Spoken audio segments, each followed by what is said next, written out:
Ray, first of all, what was the initial appeal of getting involved in The English Patient? A script that was particularly rich and strong and cinematic, and a character to play that went on an incredible journey. So, as an actor, it was a great challenge. How challenging was it? Was it almost like playing two roles? Because your characters Yes, it was. are very I different. thought of it as two parts. I discussed with Anthony Minghella, the director, that this is really somehow two parts,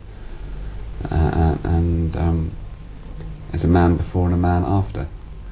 A man in the first part of this human being is a man, an obsessive desert explorer, aloof, contained, who encounters a woman who explodes in him a desire and a love that I don't think is prepared for, and the effect of that is, well, it's sad, it's destructive.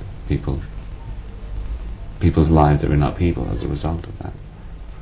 And then the second half is a man who's been so badly burnt you can't recognise him, the same man, remembering this in the villa in Tuscany at the end of the Second World War, being looked after by a nurse who in her own life has suffered a lot. So the film deals with human beings suffering, emotional and physical, and the way they cope with it, and the way they heal, and the way they can find, I suppose, Juliette Binoche's character anyway as a healing process going on.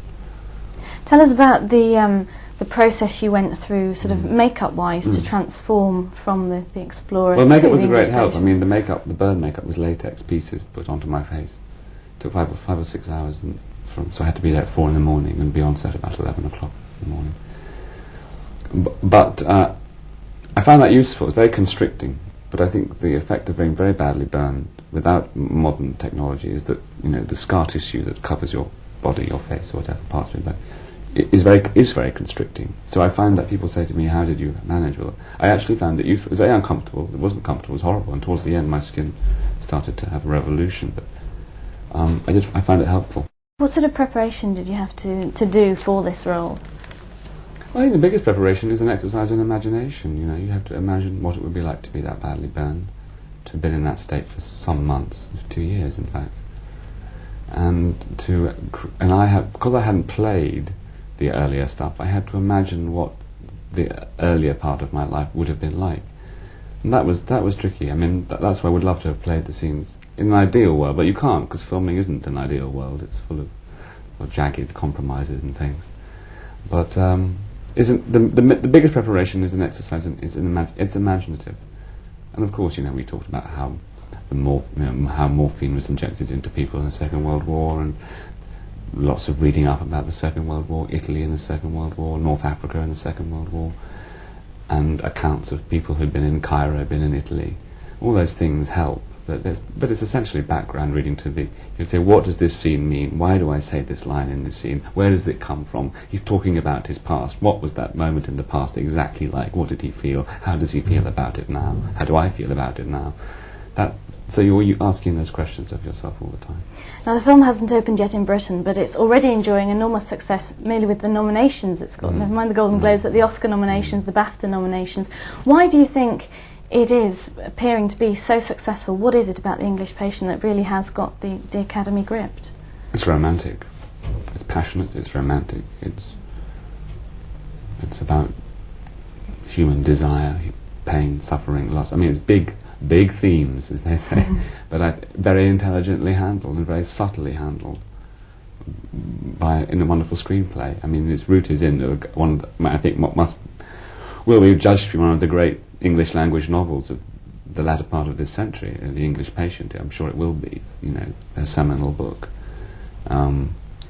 So that it deals with the human condition, really, and all the great pieces of cinema do. You know. Things that presumably every audience can identify with. Everyone can identify with it at some point. Everyone finds a point of identification.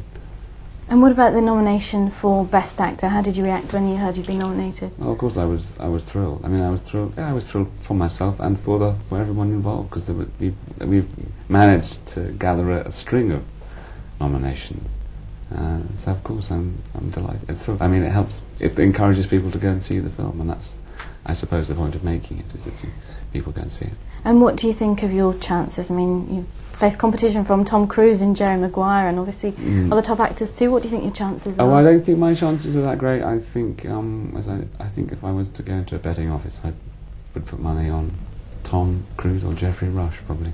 Why do you say that? Are you just modest? No, I think Geoffrey Rush is a fantastic performance, which I found inspirational and to watch, and in a wonderful film too. And Tom, I haven't seen Jerry Maguire, so, but I think that he has a huge following, Tom, in LA, and I hear he gives a fantastic performance in. I gather at one stage there was a worry that the film wasn't even going to be made. Weren't there some financial difficulties just before the English Patients? Yeah, there were indeed. We were, I think, to put it bluntly, we were let down by companies that had said they would finance us, and then suddenly dropped the amount that they had agreed to put in. So that threw us. But we had Miramax come along and save it. They saw, and they weren't put off by. I think I think Kristen Scott Thomas is fantastic in this film, but she wasn't by the minds that decide who is box office in Hollywood. She wasn't box office. She may have been talented, she may have been very good, but she wasn't for them. And we fought. Anthony fought for her to be in this part, and cast her. And I think people were scared about that, and now she's been vindicated because she's fantastic in the film. She is great actress.